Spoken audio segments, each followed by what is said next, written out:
সামনে বাংলাদেশে আসতে চলেছে ভয়ঙ্কর এক আবহাওয়া, আর এরই অংশ হিসেবে আসছে এল নিনো। কিন্তু কি এই এল নিনো? এটি কি কোনো ঘূর্ণিঝড় নাকি তাপদাহ?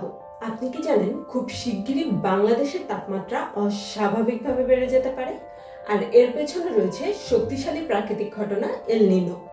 এল নিনো হলো একটি প্রাকৃতিক ঘটনা যেখানে প্রশান্ত মহাসাগরের পানি স্বাভাবিকের চেয়ে বেশি গরম হয়ে যায়, ফলে পুরো বিশ্বের আবহাওয়ায় ব্যাপক পরিবর্তন দেখা যায়।